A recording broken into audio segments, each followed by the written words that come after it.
O grande mistério. Por que os judeus não aceitam Jesus? Jerusalém, a cidade santa, berço de 3 grandes religiões, um lugar onde fé e história caminham lado a lado. Para bilhões de pessoas ao redor do mundo, um homem chamado Jesus de Nazaré mudou o curso da humanidade. Filho de um carpinteiro, profeta, mestre, milagreiro, crucificado e, segundo seus seguidores, ressuscitado. Mas para o povo que o viu nascer, para a fé da qual ele fez parte, Jesus não foi o Messias. Neste documentário, embarque conosco em uma jornada milenar através da fé, da história, da cultura e da teologia. Descubra o grande mistério. Por que os judeus não aceitam Jesus como o Messias? Capítulo 1. O mundo judaico no tempo de Jesus. Para compreender o porquê de Jesus não ser aceito pelos judeus como o Messias, é preciso primeiro entender quem eram os judeus naquele tempo. No século I, a terra de Israel estava sob ocupação romana. O povo judeu vivia oprimido, mas alimentava uma esperança ancestral, a vinda de um Messias, um Mashiach em hebraico. Esse Messias seria um descendente do rei Davi, um guerreiro, um libertador, alguém que restauraria o trono de Israel, reuniria as 12 tribos, destruiria os inimigos do povo e traria uma era de paz e justiça para o mundo. Não era uma figura celestial, mas sim um ser humano, com uma missão profundamente política e espiritual. As profecias sobre o Messias vinham de fontes como Isaías, Jeremias e Miqueias, e todas indicavam um tempo futuro glorioso, onde o Messias reinaria soberano em Jerusalém. Não havia entre os judeus daquela época a ideia de um Messias que morresse antes de cumprir sua missão, muito menos que fosse adorado como Deus. Capítulo 2. A vida de Jesus, um judeu entre judeus. Jesus nasceu e viveu como um judeu, circuncidado ao 8º dia, conforme a lei.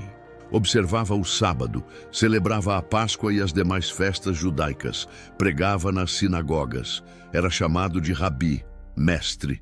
Seus ensinamentos estavam profundamente enraizados na tradição judaica, mas também traziam interpretações ousadas.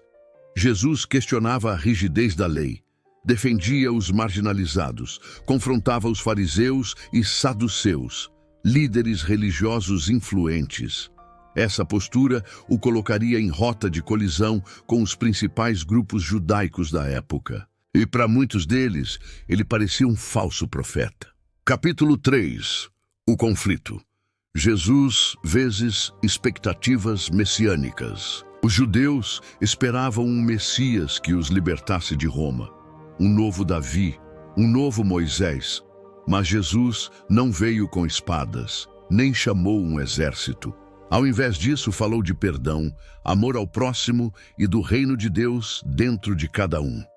Quando entrou em Jerusalém montado num jumento, alguns pensaram, é ele.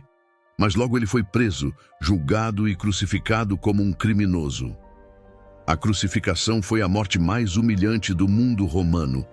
Como poderia o Messias de Deus terminar assim? Capítulo 4. A diferença entre Jesus e o Messias judaico. A teologia judaica descreve o Messias como um líder humano, descendente do rei Davi, que trará a paz mundial, reconstruirá o templo em Jerusalém e reunirá os judeus dispersos. Jesus não cumpriu nenhum desses critérios. Não trouxe a paz. O templo foi destruído anos depois. O povo judeu continuou exilado. Para os rabinos isso é decisivo. Qualquer um pode se declarar Messias, mas se não cumprir as profecias, não é o verdadeiro. Capítulo 5. O papel de Paulo na ruptura. Após a morte de Jesus, seus discípulos judeus continuaram a seguir os costumes judaicos, mas Paulo de Tarso, um fariseu convertido, levou a nova fé aos gentios, não judeus. Paulo afirmou que não era mais necessário seguir a lei judaica para ser salvo, bastava crer em Jesus. Esse ensinamento causou uma cisão. Para os judeus, a lei é eterna. Para os cristãos, a fé em Cristo substitui os antigos mandamentos. Capítulo 6. O acusado de deicídio. Nos séculos seguintes, o afastamento virou hostilidade. Os cristãos passaram a acusar os judeus de terem matado Jesus, o chamado deicídio. Essa ideia alimentou séculos de perseguição, cruzadas, expulsões, massacres. A imagem do povo que rejeitou Cristo foi usada para justificar o antissemitismo. Mas os estudiosos modernos lembram, a crucificação foi uma pena romana, executada por ordem de Pôncio Pilatos. Capítulo 7. O judaísmo rabínico e o distanciamento definitivo. Com a destruição do templo em 70 a.C., o judaísmo se transformou. Nasceu o judaísmo rabínico, baseado em estudo, sinagogas e práticas comunitárias. Enquanto isso, o cristianismo se espalhava pelo Império Romano. A partir do século IV, tornou-se a religião oficial de Roma. As duas religiões que nasceram do mesmo berço seguiram caminhos irreversíveis. Capítulo 8. Tentativas de reconciliação. Nos tempos modernos, novas pontes têm sido construídas. O diálogo interreligioso avançou. O Concílio Vaticano II repudiou a acusação de deicídio. Alguns grupos de judeus messiânicos aceitam Jesus como Messias, mas seguem costumes judaicos.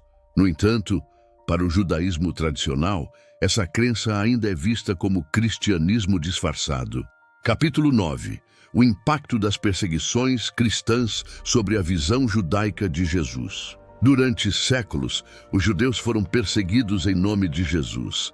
A história do cristianismo institucional está marcada por as cruzadas, onde milhares de judeus foram massacrados na Europa. A Inquisição, que obrigava judeus a se converterem ou enfrentarem a morte. O antissemitismo cristão, que culminou no Holocausto do século XX. Essa violência deixou marcas profundas na memória coletiva do povo judeu. Muitos judeus viam a cruz como símbolo de opressão e morte, e não de salvação. Essa ferida histórica contribuiu para manter a separação religiosa. Aceitar Jesus não era apenas mudar de fé, era se aliar ao opressor. Capítulo 10. A expectativa judaica para o futuro. Mesmo depois de 2 milênios, os judeus continuam aguardando o Messias. Mas será que essa espera é literal? Para muitos rabinos modernos, o Messias pode não ser uma pessoa, mas uma era messiânica. Outros acreditam que será sim um homem, um grande líder que surgirá no tempo certo. Ainda assim, ele será fiel seguidor da Torá, um judeu observante, um agente de transformação política e espiritual. Enquanto essas condições não forem cumpridas, o Messias ainda é uma promessa, não uma realidade. Se você gostou desse vídeo e quer mais conteúdo como este, inscreva-se, ative o sininho e deixe seu comentário. Qual outro mistério da história você quer ver aqui?